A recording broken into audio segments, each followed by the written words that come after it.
नमस्कार, grand news में आप सभी का स्वागत है और तमाम खबरों के साथ मैं हूं आपके सामने वीना दुबे। खबरों में जाने से पहले आइए नजर डालते हैं आज के हेडलाइंस पर। कन्या भोज नवरात्रि में पूरे 9 दिनों तक 108 कन्याओं को चुनरी भेंटकर भोजन कराया जाता है। यह एक परंपरा का रूप ले लिया। 5 दिवसीय महावीर जन्म कल्याणक महोत्सव का आगाज 10 अप्रैल से होगा। इस दौरान विविध आयोजन संपन्न कराए जाएंगे। बिला इस्पात संयंत्र में वापस घर लौट रहे ठेका श्रमिक को हाइड्रा ने चपेट में ले लिया। इससे मौकाए वारदात पर उसकी मौत हो गई। परिजनों का आक्रोश फूटा। गर्मी की छुट्टियों में उच्चतर माध्यमिक के छात्रों को पढ़ने के लिए पाठ्य पुस्तकों का वितरण किया जाएगा। अब खबरें विस्तार से। हर वर्ष नवरात्र पर अष्टमी या नवमी पर कन्या भोज कराने का प्रचलन है, लेकिन दुर्ग के सत्ती चौरा दुर्गा मंदिर में पूरे 9 दिनों तक कन्या भोजन का आयोजन कराया जाता है। नवरात्रि के अवसर पर प्रत्येक वर्ष पंचमी, अष्टमी या नवमी के दिन ही कन्या भोज कराने का प्रचलन है, लेकिन दुर्ग का एकमात्र सती चौरा दुर्गा मंदिर ऐसा मंदिर है जहां दोनों ही नवरात्र में पूरे 9 दिन तक कन्या भोज कराया जाता है, जिसमें प्रतिदिन 108 कन्याओं को बाकायदा चुनरी ओढ़ाकर कन्या भोज में शामिल किया जाता है। यह परंपरा सदियों से चली आ रही है और आज तक निरंतर जारी है। मंदिर में मंदिर समिति के लोग बड़े ही श्रद्धा भाव से समस्त कन्याओं को भोजन कराकर उनका आशीर्वाद प्राप्त करते हैं। ग्रैंड न्यूज के लिए दुर्ग से वीना दुबे की रिपोर्ट। श्री राम जन्मोत्सव समिति द्वारा 37वें वर्ष भी बड़ी ही भव्यता के साथ निकाली जाएगी श्री राम की शोभा यात्रा। 12 प्रखंडों से 1100 देवालयों से प्रारंभ होगी ध्वज रैली। श्री राम जन्मोत्सव समिति के युवा विंग अध्यक्ष मनीष पांडे ने पत्रकार वार्ता में उक्त बातें कही।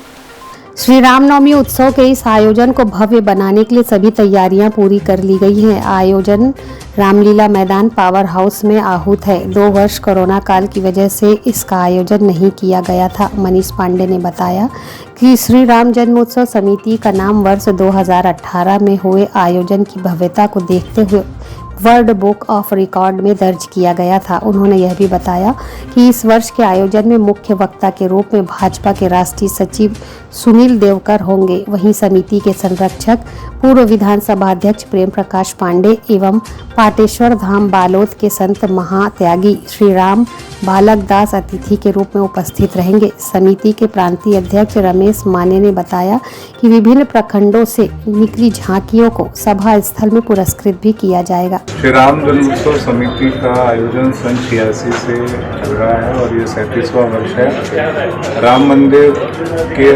आंदोलन में जब पूरे भारत में सभी राम भक्त और हिंदू भक्त एकजुट हुए थे, तो उस राम मंदिर के बनाने के लिए जो विस्तारीकरण के लिए पूरे समूह को एकजुट होने के लिए श्री राम जन्मोत्सव समिति का गठन हुआ था और 2020 में 5 अगस्त को हमारे यशस्वी प्रधानमंत्री जी द्वारा इसका शिलान्यास किया गया। तो वो उद्देश्य की पूर्ति के बाद सामाजिक दायित्वों को निर्वहन करने के लिए श्री राम जन्मोत्सव समिति काम कर रही है और ये 37वां वर्ष है। हमारे भव्य रूप से इस रैली को मनाने के लिए सभी समिति के लोग, युवा शाखा, महिला शाखा और मुख्य शाखा प्रत्येक वार्ड स्तर पर मेहनत कर रहे हैं, प्रखंड स्तर पर मेहनत कर रहे हैं और एक भव्य शोभा यात्रा संपूर्ण क्षेत्रों से निकलने की पूर्ण उम्मीद है कि भारी संख्या में लोग इस बार निकलेंगे। हमारे मंच पर मुख्य रूप से मुख्य वक्ता के रूप में आदरणीय श्री सुनील देवधर जी, जो कि राष्ट्रीय मंत्री हैं भारतीय जनता पार्टी के और संघ के प्रचारक भी रहे हैं, ऐसे सुनील देवधर जी हमारे मंच पर रहेंगे। आदरणीय श्री 1008 बाबा बालक दास जी महाराज हमारे मंच पर उपस्थित रहेंगे। समिति के संरक्षक आदरणीय श्री प्रेम प्रकाश पांडे जी समिति के मंच पर रहेंगे और हमारी समिति के सभी वरिष्ठ लोग और सभी मातृशक्ति इस आयोजन में रहेंगे। मैं भिलाई समेत संपूर्ण दुर्ग जिले में जो शिवनाथ नदी से लेकर खारी नदी के बीच में क्षेत्र आता है, सभी मातृशक्तियों को और सभी राम भक्तों को विशेष निवेदन करता हूँ कि अपने घर में दिया भी जलाएं और साथ ही साथ इस भव्य शोभा यात्रा में शामिल होकर हम सबका उत्साहवर्धन करें। का उद्देश्य वही है। ग्रैंड न्यूज़ के लिए भिलाई से प्रशांत सिंह राजपूत के साथ निखिल कुमार पाठक की रिपोर्ट। आगामी 10 अप्रैल से 14 अप्रैल तक भगवान महावीर जन्म कल्याणक महोत्सव का आयोजन महावीर जन्म कल्याण महोत्सव समिति दुर्ग के द्वारा किया जाना है, जिसे लेकर पत्रकार वार्ता का आयोजन किया गया। महावीर जन्म कल्याणक महोत्सव का आयोजन आगामी दिनों में दुर्ग में किया जाना है, जिसमें विभिन्न तरह के धार्मिक आयोजन किए जाएंगे। पत्रकारों को कार्यक्रमों की जानकारी देते हुए महावीर जन्म कल्याणक संघ के अध्यक्ष मदन जैन व मीडिया प्रभारी नवीन संचेती ने बताया कि भगवान महावीर उत्सव को लेकर विभिन्न तरह के कार्यक्रम आगामी दिनों में किए जाएंगे, जिसमें रक्तदान शिविर, प्रभात फेरी, शोभा यात्रा, अहिंसा रैली, बाइक रैली, निःशुल्क चिकित्सा शिविर मुख्य आकर्षण का केंद्र रहेंगे। महावीर जन्म कल्याण समिति यहाँ पर गठित हुई है सकल जैन समाज के द्वारा और पूरे हिंदुस्तान में 14 अप्रैल को भगवान महावीर जन्म कल्याण महोत्सव मनाया जाएगा। इस जन्म महोत्सव के माध्यम से महावीर की अहिंसा को प्रचारित प्रसारित करना है और अहिंसा के माध्यम से भाईचारा प्रेम आपस में बना रहे इसका प्रचार प्रसार करना है। भगवान महावीर के इस महोत्सव को हम विभिन्न सांस्कृतिक कार्यक्रम और सामाजिक कार्यों के माध्यम से संपादित कर रहे हैं। 10 तारीख को हमारा सवेरे प्रभात फेरी 11 तक 10 से 14 तक प्रभात फेरी निकाली जाएगी, जिसमें 14 तारीख को केवल प्रभात फेरी नहीं रहेगी, जुलूस रहेगा और चिकित्सा शिविर, नाटक, संगीत, ये सब कार्यक्रम आयोजित किए जा रहे हैं। 14 तारीख को उज्जैन की एक मंडली महासती चंदन बाला पर नाटक प्रस्तुत करेगी। उसमें हमने अपील की है कि समाज के लोग कि चंदन बाला महासती जब बनी, इतने उपग्रह सहे उन्होंने, उसके बाद उसको ये चंदन महासती की पदवी मिली। उसको देखने के लिए हर कोई आमंत्रित है और महावीर जन्म कल्याणक महोत्सव समिति के द्वारा आयोजित कार्यक्रम में शहर की जनता से भी अपील किया गया है।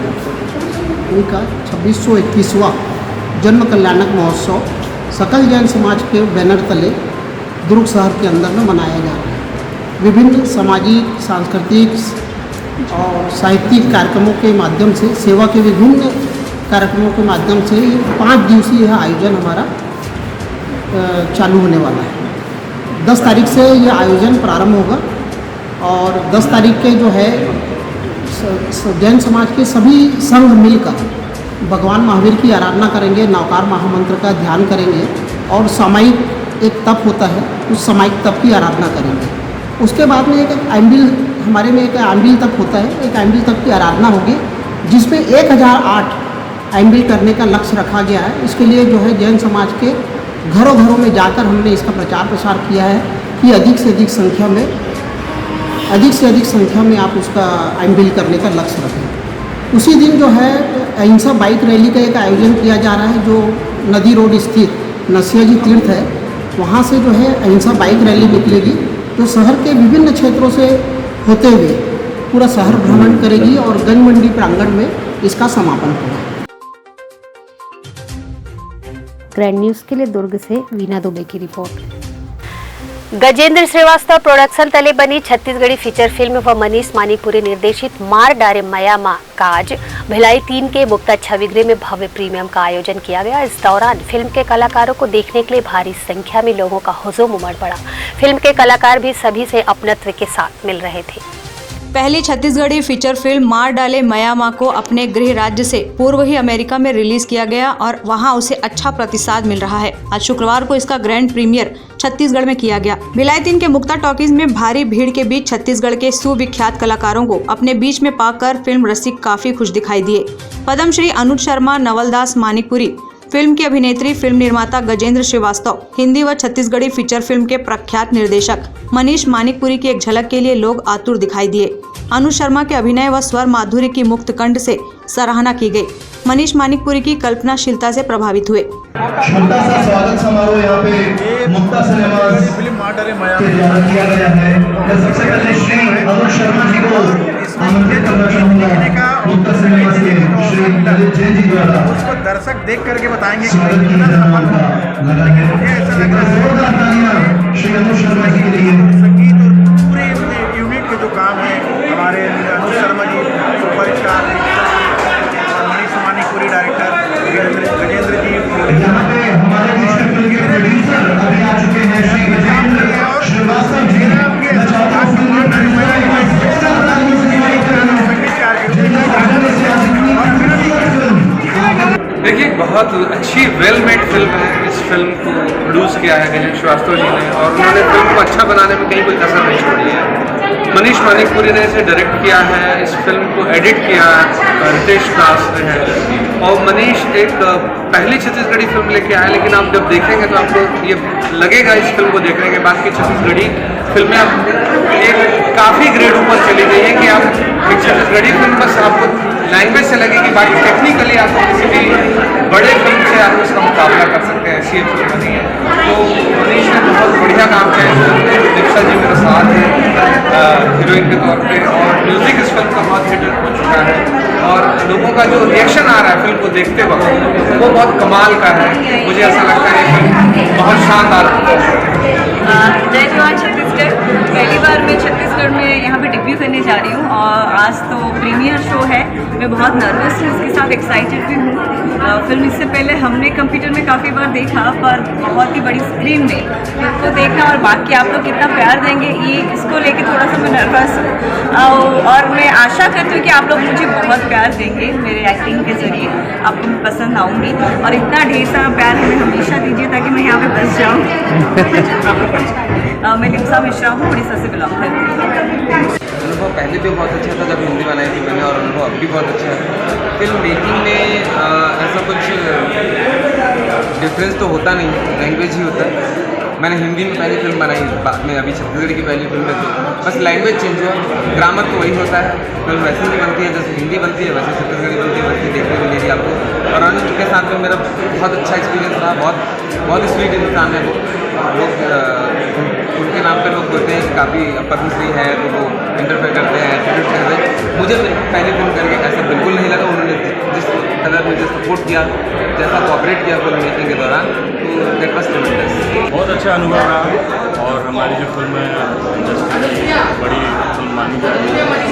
इस फिल्म में मैं विलेन की भूमिका में आपको दिखूंगा, जो एक शहर का विलेन है, शहर का एक बिजनेसमैन है और वो गांव आ जाता है और गांव आके जो ज़मींदार होते हैं उनकी ज़मीन को जाके अपना बिजनेस आगे बढ़ाना चाहते हैं। तो इसी तरह बिजनेस और फैमिली में ये फैमिली ड्रामा में मेरे को कोशिश करता गया। जिस दिन भी ओपनिंग थी मेरे थिएटर की, आज 2 साल हो गया, मैंने बहुत कोशिश की छत्तीसगढ़ी। मैं बहुत तत्पर रहा इस थिएटर में लगाने के लिए, मगर किस्मत बैड लक था मेरा कि नहीं। लेकिन अभी अनुज शर्मा जी और लाभांश तिवारी जो इस फिल्म के हैं, प्रकाश मनीष मानिकपुरी जी, इन्होंने मेरे से कांटेक्ट किया, मेरी प्रॉपर्टी को देखा, बहुत खुश हुए और बोले अब हर मूवी हम लगाएंगे यहाँ छत्तीसगढ़ी की, तो मेरा सपना साकार हुआ। देवी हमारा मैडम मानता हूँ थोड़ा जुल्मी है, थोड़ा अत्याचारी, लेकिन एक मतलब ये नहीं कि कुछ मतलब। ग्रैंड न्यूज के लिए निखिल कुमार पाठक की रिपोर्ट। बीएसपी इस्पात संयंत्र के अंदर गुरुवार शाम एक हाइड्रा चालक ने लापरवाही पूर्वक ठेका श्रमिक को कुचल दिया। हाइड्रा की चपेट में आने से श्रमिक लीलाधर स्वर्णकार की मौके पर ही मौत हो गई। इस दुर्घटना के बाद से श्रमिक यूनियन संघ काफी आक्रोशित है। भट्टी टीआई ब्रजेश कुशवाहा ने बताया कि दुर्घटना बीएसपी प्लांट के अंदर गैस होल्डर चौक से ऑक्सीजन प्लांट 2 SMS 2 की तरफ जाने वाली सड़क पर हुई। शाम करीब 4 से 5 बजे के बीच ठेका श्रमिक लीलाधर स्वर्णकार ड्यूटी खत्म होने के बाद साइकिल से घर जाने के लिए निकला था। लीलाधर कैंप 1 सुभाष चौक प्रेमनगर में रहता था। प्लांट के अंदर ही एक हाइड्रा चालक ने लापरवाही पूर्वक चलाते हुए उसे टक्कर मार दी। जमीन पर गिरने के बाद हाइड्रा का पहिया लीलाधर के ऊपर से गुजर गया। इससे उसके शरीर की अतड़ियां बाहर आ गई और वह मौके पर मर गया। आसपास मौजूद लोगों ने घटना की जानकारी बीएसपी के अधिकारियों को दी। इसके बाद भट्टी पुलिस मामले की सूचना की गई। भट्टी पुलिस मौके पर पहुंची और पंचनामा कार्रवाई के बाद शव को पोस्टमार्टम के लिए भेज दिया गया है। पुलिस मर्ग कायम कर मामले की जांच कर रही है। मृतक का एक बेटा भी है। जब उसको दुर्घटना के बारे में पता चला तो वह मौके पर पहुंचा। उसका रो रो कर बुरा हाल था। देखिए, हमारे बीएसपी के अंदर ग्लाइसिल प्लांट के अंदर बहुत ही दुर्भाग्यजनक ढंग से कल एक श्रमिक की मौत हुई है और उसको फॉलोअर ने उसको दबा दिया है, जिसके कारण श्रमिक का तुरंत स्पॉट में डेथ हो गया। और बहुत दुर्भाग्यजनक है। और उसमें मुख्य कारण ये है कि हमारे यहाँ जो फाउलर है उसमें ये लोग हेल्पर नहीं रखते हैं और ऐसी ड्राइवर चलाने लग जाता है, जिस कारण से क्या होता है फाउलर के एक साइड में दिखता नहीं है तो ड्राइवर पूरा ब्लैंक चलता है और इसी कारण से वो इस श्रमिक की मौत हुई। तो इसमें सबसे पहले तो ब्लैक स्टील प्लांट को सुरक्षा की दृष्टि से ध्यान रखना पड़ेगा कि फाउलर को बिना 2 हेल्पर के ना चलाए और ये बहुत ज्यादा जरूरी है। दूसरी बात, जो हमारे यहाँ जो टाइमिंग है फाउलर का, कोई भी जो हमारे यहाँ पे बंद रहता है पूरी गाड़ियां, उसको फाउलर के लिए कम से कम आधा घंटा ज्यादा करें क्योंकि फाउलर से दुर्घटना की संभावना बढ़ जाती है। दूसरी बात, ये जो लीलाधर स्वर्णकार जो श्रमिक का जो डेथ हुआ उसके परिवार को जल्द से जल्द नौकरी दे। नमस्कार, मैं अरविंद राय आपके चैनल के माध्यम से बताना चाहता हूं कि कल हमारे मित्र गोलू भाई, जिनके पिताजी बीएसपी में वर्क करते थे, बीएसपी में ठेका श्रमिक थे, जीपी इलेक्ट्रिकल के अंतर्गत वो काम करते थे। काम करने के दौरान बीएसपी संयंत्र में इनकी मृत्यु हो गई और जो मृत्यु का कारण बताया जा रहा है कि ये थोड़ा लेट भी हुआ। अगर उनको सही समय पे हॉस्पिटल ले जाया जाता, एक्सीडेंट हुआ सही समय पे अगर हॉस्पिटल ले जाया जाता तो शायद उनकी जान बच सकती थी। ये अकेले अपने परिवार के कमाने वाले व्यक्ति थे, इनका परिवार इनके ऊपर आश्रित था। और आपको पता होगा कि सारे लोगों को पता है कैंप श्रमिक बहुल क्षेत्र है, यहीं के लोग मतलब प्लांट में काम करने जाते हैं, अपनी रोजी रोटी इसी के माध्यम से उनका परिवार चलता है। और परिवार का मुख्य जब हम बीच में नहीं रहा तो परिवार कैसे चलेगा, तो इसकी जिम्मेदारी भी जैसे मतलब काम करके हमारे भिलाई के लोग काम करके इस प्लांट का नाम पूरे देश में नहीं, पूरे एशिया में नहीं, पूरे विश्व में फैलाया है। तो प्लांट की भी जिम्मेदारी बनती है कि उसमें काम करने वाले जो व्यक्ति है उन अगर ऐसी स्थिति उत्पन्न हो जाती है कि काम करने के दौरान उनकी मृत्यु हो जाती है तो उनके परिवार वाले को मुआवजे के रूप में, अनुकंपा नियुक्ति के रूप में जॉब देना चाहिए। साथ ही साथ मुझे 505 मुझे पता चला, मुझे फ़ोन करके बताया कि हाइड्रा द्वारा मेरे पापा का एक्सीडेंट हो गया। तो थोड़ी देर बाद मर्चुरी में आने के बाद पता चला कि पापा का ऑन द स्पॉट में डेथ हो गया था। और मेरे पापा मेरे घर के मुखिया थे, मैं तो बेरोजगार हूँ, मेरी मम्मी है, दीदी की शादी हो चुकी है। तो वही उन्हीं के द्वारा मेरे घर का चार पोषण खाना पीना सब उन्हीं के द्वारा हो रहा था। अब जो कि कार्य के दौरान मेरे पापा जो ऑन द ड्यूटी थे उसी समय उनका एक्सीडेंट हुआ है। और जहाँ तक कि मुझे ये पता चला है कि इस सिचुएशन में कि बीएसपी का नौकरी का प्रावधान रहता है और अपन इतनी देर से खड़े हुए यहाँ पे 10 मिनट 15 मिनट हमको लटकाया जा रहा है, जबकि ऑन द ड्यूटी कार के दौरान ही पापा की डेथ हुई है वहाँ पे। मामला कल संयंत्र में कार्य के दौरान हमारे साथी दुर्घटनाग्रस्त होकर उनकी मौत हो गई थी, जिस पे आज पूरे परिवार के लोग, पूर्व पार्षद, वर्तमान हमारे पार्षद राय जी और यूनियन हिंदुस्तान इस्पात ठेका श्रमिक यूनियन डटा हुआ है। उनके बेटे भी आज आए हैं यहाँ पे। उनकी मांग है तमाम लोगों की, भैया उनके आश्रितों को, क्योंकि कार्य के दौरान मौत हुई, उनके आश्रितों को बीएसपी प्रबंधन नौकरी का अनुकंपा नियुक्ति पत्र दे। और साथ ही साथ जो ठेकेदार आज यहाँ पे आए हैं उनसे ये मांग करेंगे कि अधिक से अधिक मुआवजा मिल पाए, ताकि उनके परिवार को जब तक नौकरी नहीं मिलता उनका घर भरण पोषण हो पाए। ग्रैंड न्यूज के लिए हर्ष सोनी के साथ निखिल कुमार पाठक की रिपोर्ट। छत्तीसगढ़ में सरकारी और अनुदान प्राप्त निजी स्कूलों के बच्चों को इस साल 2 महीने पहले किताबें मिल जाएंगी। गर्मी की छुट्टियों में बच्चों के हाथ में किताबें होंगी तो वो समय का सही उपयोग कर सकेंगे। बच्चों को किताब बांटने के लिए छत्तीसगढ़ पाठ्य पुस्तक निगम ने अपनी वितरण योजना बना ली है। सबसे पहले कक्षा 9वीं 10वीं के बच्चों को किताबें मिलेंगी। निःशुल्क किताबों के वितरण के लिए 18 अप्रैल से शेड्यूल तय कर दिया गया है। इसके पहले किताबों के वितरण का कार्यक्रम 16 जून से शुरू होता है। इसमें काफी विलम्ब भी हो जाता था। कई बार तो अक्टूबर नवंबर तक बच्चों को किताबें मिलने में मुश्किलें होती थी। इस बार 31 मई तक किताबों को बांटने के लिए लक्ष्य रखा गया है। विद्यार्थियों को किताबें मिल जाए, इसके पहले उनका डेटा ऑनलाइन अपडेट होना जरूरी है। इसके लिए शिक्षा विभाग ने सभी संभागीय संयुक्त संचालकों को निर्देश दिए हैं कि जिलावार प्रत्येक कक्षा के छात्र संख्या को 18 अप्रैल तक हर हालत में अपडेट करें। ताकि किताबों के वितरण का कार्य शुरू किया जा सके। जिलावार प्राप्त छात्र संख्या के अनुरूप किताब निगम मुख्यालय के NIC शाखा द्वारा ऑनलाइन अपलोड किए गए डाटा अनुसार ही निगम के सभी डिपो प्रभारी पाठ्य पुस्तकों के वितरण का कार्य सुनिश्चित करेंगे। छत्तीसगढ़ पाठ्य पुस्तक निगम के 6 डिपो के जरिए 5,540 संकुल 4,720 हाई स्कूलों में किताबों का वितरण किया जाएगा। कक्षा 1 से 10वीं तक निःशुल्क किताबों के वितरण सरकारी और अनुदान प्राप्त स्कूलों को 18 अप्रैल से 31 मई के मध्य पाठ्य पुस्तकों की उपयोगिता के आधार पर किया जाएगा। निःशुल्क पाठ्य पुस्तकों के वितरण की शुरुआत कक्षा 9वीं 10वीं की शासकीय और अनुदान प्राप्त स्कूलों को किया जाएगा। वितरण 4,720 हाई स्कूलों की संख्या को लक्ष्य मानकर किया जाएगा। हाई स्कूल के बाद 1 से 8वीं तक के बच्चों को मिलेंगी किताबें। ग्रैंड न्यूज के लिए वीना दुबे के साथ निखिल कुमार पाठक की रिपोर्ट। यहाँ वक्त है एक छोटे से ब्रेक का, बने रहिए ग्रैंड न्यूज के साथ। मैं जब अपने बालों को कोम करती थी तो मेरे काफ़ी ज़्यादा बाल कोम्बिंग से टूट जाते थे और सीजनल चेंजेस की वजह से डैंड्रफ भी होता था। फैमिली में भी कुछ लोगों को ये प्रॉब्लम थी। तब मुझे मेरी फ्रेंड ने वास्तु गुरुजी हेयर ऑयल सजेस्ट किया, जिसके सिर्फ 2 यूजेस बाद ही मुझे ऐसा लगा जैसे मेरी स्कैल्प क्लीन महसूस हो रही है और सिर्फ 4 वॉशेस बाद ही मेरी हेयर फॉल और डैंड्रफ की प्रॉब्लम ऑलमोस्ट जड़ से खत्म हो गई। और इस ऑयल की सबसे अच्छी बात यह है कि ये होममेड है और उससे भी अच्छी बात यह है कि ये वर्क करता है।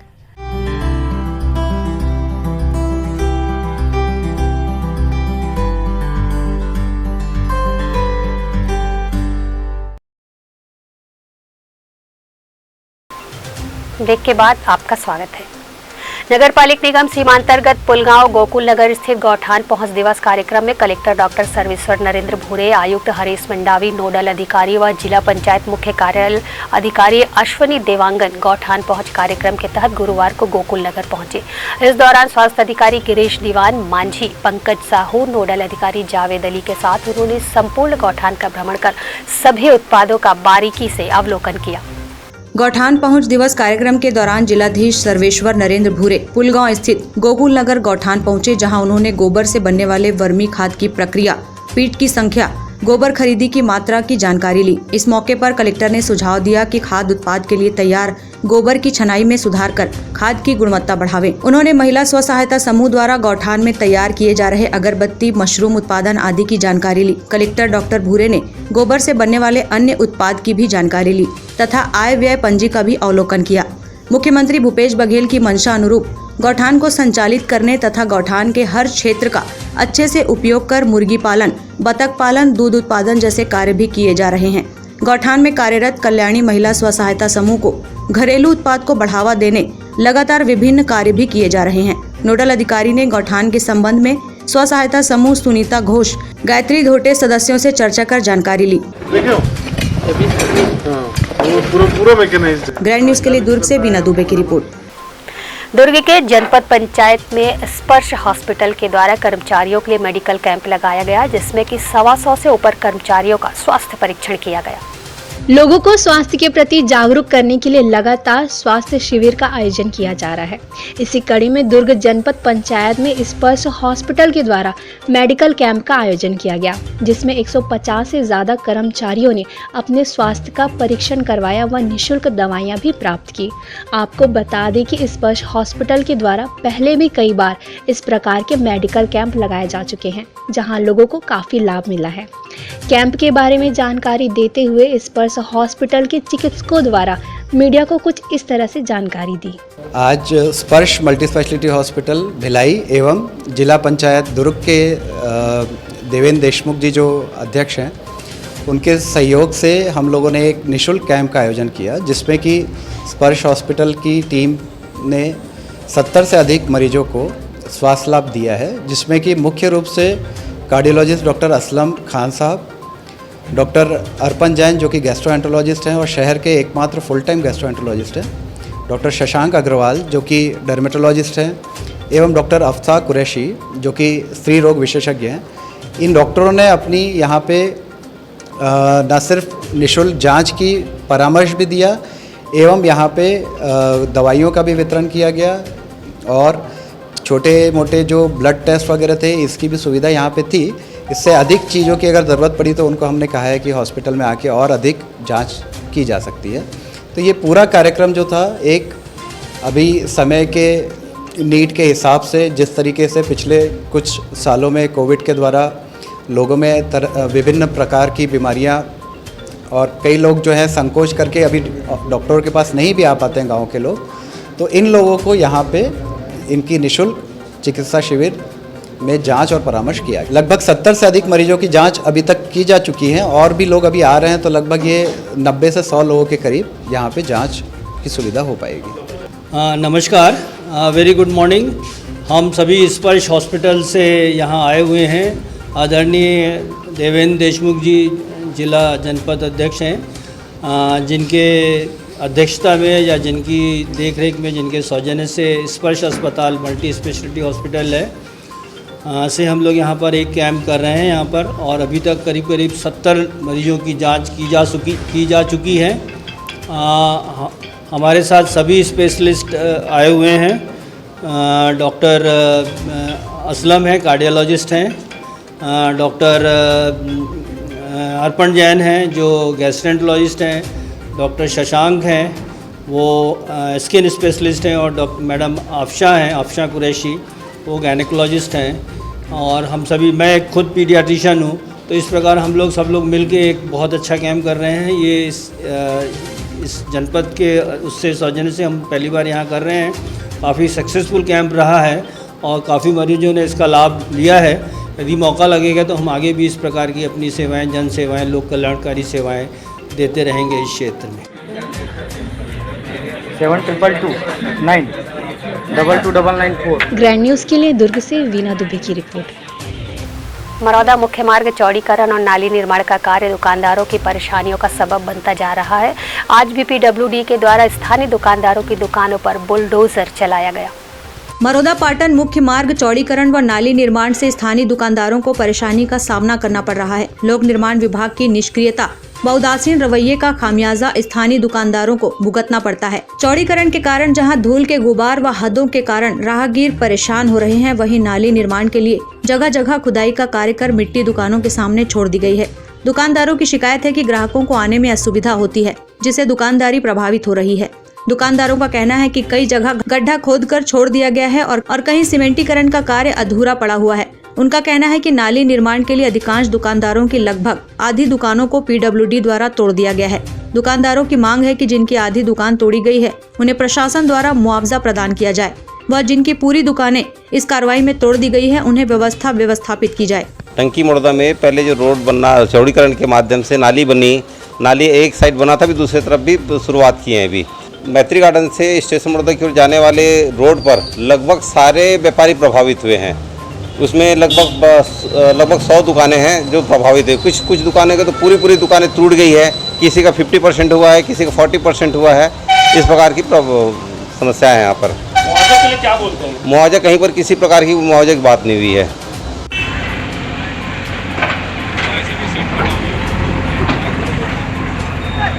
ग्रैंड न्यूज़ के लिए पूजा इंदौरिया की रिपोर्ट। विश्व स्वास्थ्य दिवस के अवसर पर BSP द्वारा लोगों को जागरूक करने के लिए कार्यक्रम का आयोजन किया गया, जिसमें लोगों को स्वास्थ्य और पर्यावरण के प्रति जागरूक किया गया। विश्व स्वास्थ्य दिवस के अवसर पर BSP के स्वास्थ्य विभाग द्वारा आवर प्लैनेट आवर हेल्थ की थीम पर विश्व स्वास्थ्य दिवस मनाया गया, जिसमें स्वच्छता वीर सुपरवाइजर व हेल्थ इंस्पेक्टर सहित काफी संख्या में लोग उपस्थित थे। कार्यक्रम में लोगों को स्वास्थ्य व पर्यावरण के प्रति जागरूक होने के लिए जानकारी प्रदान की गई। इस अवसर पर लोगों को नाट्य मंचन के द्वारा पर्यावरण बचाने व पेड़ लगाने के लिए प्रेरित किया गया। मुख्य अतिथि के यादव ने कहा कि पर्यावरण और मानव एक दूसरे से जुड़े हुए हैं। यदि पर्यावरण प्रभावित होता है तो मानव जीवन भी प्रभावित होगा। स्वास्थ्य दिवस मनाया जा रहा है और इसमें जैसा कि विश्व स्वास्थ्य दिवस में दिया गया है, टॉपिक जो दिया गया है, थीम जो लिया गया है कि आवर प्लैनेट आवर हेल्थ, तो इसी को देखते हुए भिलाई स्टील प्लांट बहुत सारे प्रयास कर रहा है। इस साल आज़ादी का अमृत महोत्सव भी मनाया जा रहा है, उसमें हर कार्यक्रम को हम लोग बृहद दृष्टि से कर रहे हैं। इस कार्यक्रम में हम जितने लोग हमारे जो भी सफाई कर्मी हैं, सफाई वीर हैं, उन लोगों को यहाँ पे बुला के और अपनी भिलाई को स्वस्थ एवं सुंदर कैसे बना सकते हैं, उसके लिए सारे प्रयास किए जा रहे हैं।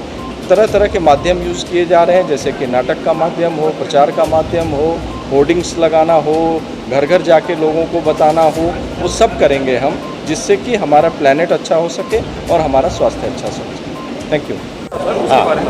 आज के जो कार्यक्रम में जो संदेश दिया गया कि स्वच्छता अभियान और दूसरा पर्यावरण के लिए, वो बहुत ही अच्छा था, क्योंकि इसी अगर हम रोक नहीं पाए तो और भी इतने बैक्टीरिया वायरस वगैरह वातावरण में आ जाएंगे, उसको हम फेस नहीं कर पाएंगे।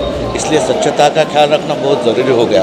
और जहाँ पे भी गंदगी है, हमारे सारे हेल्थ वर्कर्स जो भी है टॉप टू बॉटम, वो सभी इस कार्य में जुड़े हुए हैं ताकि वातावरण में स्वच्छता आए और हम गंदगी से या हमारी कोई बीमारियों से दूर हो जाए। क्योंकि गंदगी ही एक ऐसा है, ये है कि जहाँ वायरसेस, बैक्टीरिया, मच्छर और क्या क्या नहीं आते, और इससे दूर रहना है तो हमको पर्यावरण की तरफ ख्याल करना बहुत ज़रूरी है।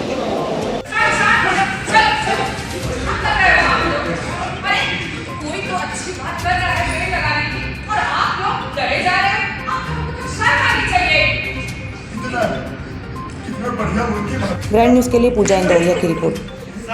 नगर निगम रसाली के वार्ड क्रमांक 17 में शीतला मंदिर के पास बने तालाब के आउटलेट बनाए जाने के लिए प्रदेश कांग्रेस कमेटी के महामंत्री जितेंद्र साहू द्वारा भूमि पूजन किया गया। स्टेशन बरोदा शीतला मंदिर के पास के तालाब में आउटलेट की सुविधा नहीं होने से तालाब का पानी गंदा हो जाता है, जिससे लोगों को काफी परेशानी हो रही है। गंदे पानी की निकासी के लिए आउटलेट बनाए जाने हेतु 5 लाख की लागत से सौंदर्यीकरण का कार्य किया जाएगा। यह कार्य राज्य परिवर्तित निधि से होगा, जिसके लिए प्रदेश कांग्रेस कमेटी के महामंत्री जितेंद्र साहू द्वारा भूमि पूजन किया गया। इस अवसर पर महापौर शशि सिन्हा, सभापति केशव बंछोर, MIC मेंबर पार्षद गजेंद्री कोठारी, रेखा साहू सहित अन्य लोग उपस्थित रहे। यहाँ ना 5 वार्ड के लोग, 6 वार्ड के लोग प्रभावित होते हैं इस तालाब से।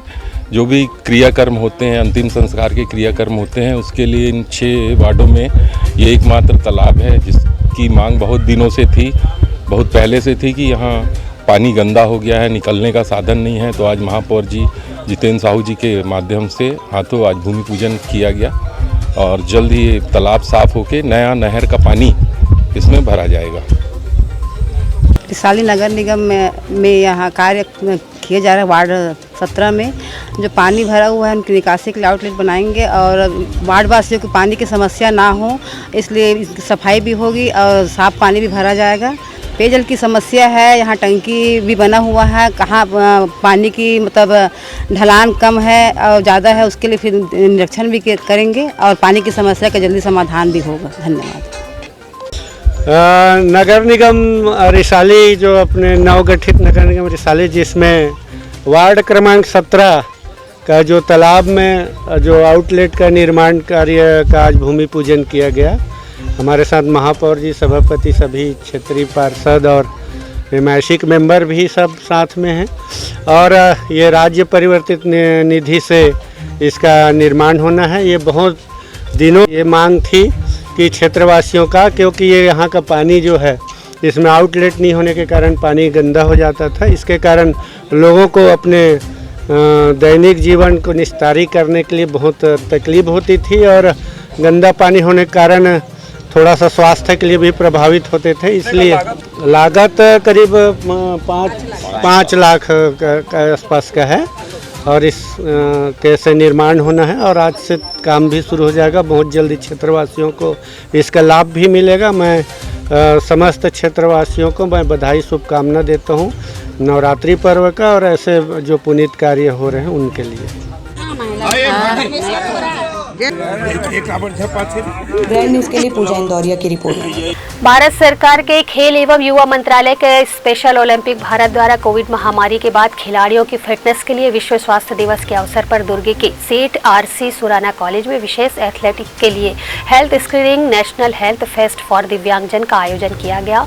इस हेल्थ स्क्रीनिंग के अंतर्गत 6 स्वास्थ्य विषय जैसे आंखों की देखभाल, मौखिक स्वास्थ्य, श्रवण और स्वास्थ्य और पोषण की जाँच की गई।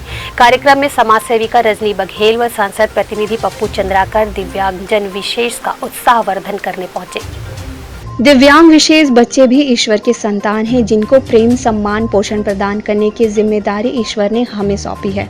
इसलिए यहाँ दैवेत्य का कार्य है। कुछ ऐसे ही नेक उद्देश्य को लेकर आजादी का अमृत महोत्सव के अवसर पर प्रधानमंत्री द्वारा खेलो इंडिया के अंतर्गत दिव्यांगजनों, विशेष एथलीटों के लिए स्पेशल ओलंपिक भारत कार्यक्रम का संचालन किया जा रहा है।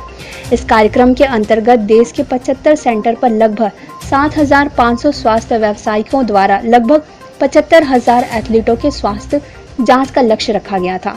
इसी उपलक्ष्य में दुर्ग के आरसी सुरेना कॉलेज में विश्व स्वास्थ्य दिवस के अवसर पर रिटर्न टू प्ले के अंतर्गत कोरोना की वजह निष्क्रिय हुए दिव्यांगजन विशेष एथलीटों को पुनः खेल के मैदानों में लाने व समाज के मुख्य धारा से जोड़ने के लिए विभिन्न फिटनेस टेस्ट किए गए। इस कार्यक्रम में 387 से अधिक विशेष एथलीटों की जांच की गई। इसके साथ ही गिनीज बुक रिकॉर्ड के विशेष कार्यक्रम के लिए 50 उत्साहित बच्चों ने हिस्सा लिया और 1 मिनट का स्टेप करके दिखाया।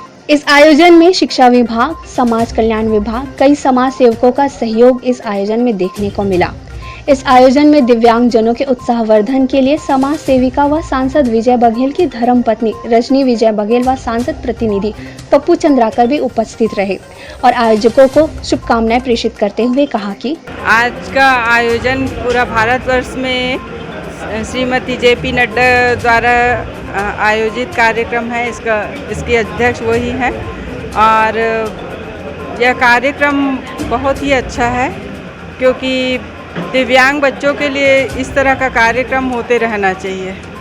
मैं इसके लिए इसके आयोजकों को धन्यवाद देती हूँ और मैं मेरे से जो सहयोग बन पड़ेगा मैं करने के लिए तैयार हूँ। मैं doctor Pramod Kumar Tiwari, area director SOB Chhattisgarh. आज यहाँ पे रिटर्न टू प्ले जो खेल ये कोरोना के दौरान बच्चे जो घर में बैठे हुए थे उनको मैदान में लाने के लिए स्पेशल ओलंपिक भारत के द्वारा इनको फिटनेस जांच किया गया, जिसमें इनके डेंटल चेकअप और न्यूट्रिशियन, फिजिशियन, फिजियोलॉजिस्ट ये सभी आए थे जो इनको चेक किया गया और इनको बताया गया कि इनको क्या क्या परेशानी है और इनको खेल में लाने के लिए ये उद्देश्य था। आयोजन में दिव्यांगजनों को साथ लेकर पहुंची स्नेह संपदा की संचालिका ने इस आयोजन के विषय में कहा कि मेरा नाम पुष्पा शिर्के है, मैं संचालिका हूँ स्नेह संपदा विद्यालय की और 31 इयर्स हो गए संस्था को संचालित करते हुए। स्पेशल ओलंपिक्स जब शुरू किया था सबसे पहले अपनी संस्था ने NIMH सिकंदराबाद में भाग लिया था, जिसमें एक बच्चे को ब्रॉन्ज मेडल मिला था, पहली बार हुआ था। तब से हमारे बच्चे ओलंपिक्स में भाग लेते हुए आ रहे हैं। अभी कोरोना में 2 साल से बच्चे बाहर नहीं निकल पा रहे थे, क्रिएटिविटी नहीं हो रही थी, सब दुखी हो गए थे कि हमको बाहर निकलने को नहीं मिलता, ये बंद नहीं रहना चाहते। तो अछोली में जो हुआ डिस्ट्रिक्ट लेवल में हुआ था स्पेशल ओलंपिक्स का गेम्स, बहुत अच्छा लगा, पहले बाहर बच्चे निकले। उसके बाद में ये लोकल लेवल में पहली बार हो रहा है दुर्ग में और इतने सारी जगह से संस्थाओं से बच्चे आए हैं, एक गेट टुगेदर मिलना, एक दूसरे को पहचान रहे हैं, पेरेंट्स पहचान रहे हैं, ये बहुत बड़ी बात है। और उन लोग सबका रिक्वेस्ट यही है कि कुछ भी अरेंज करो और जल्द से जल्द बच्चों को स्कूल में लाने की कोशिश करें करके। इस आयोजन के विषय में स्पेशल ओलंपिक्स भारत के area director doctor Pramod Tiwari ने ग्रैंड न्यूज को बताया कि मैं तो मैडम जेपी नड्डा मैडम को सबसे पहले शुभकामना देता हूँ इस तरह के कार्यक्रम पूरे देश में आयोजित कर दी, और यहाँ के संचालन प्रमोद तिवारी सर जी, पोखन साहू जी, जैन सर जी, इनको भी शुभकामनाएं और साधुवाद देता हूँ कि इस तरीके से दिव्यांग बच्चे के लिए इस टाइप का कार्यक्रम करते रहे। उसके लिए पूरा सहयोग हमेशा रहेगा, आगे भी हमेशा पूरा सहयोग रहेगा हमारा। चलो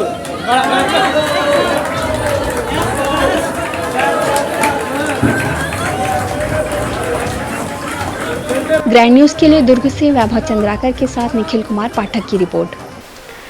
साइबर सेल व भिलाई नगर पुलिस ने संयुक्त कार्यवाही कर सेक्टर 6 के एक मकान में ऑनलाइन सट्टा खिलवाने वाले 2 आरोपियों को हिरासत में लिया है।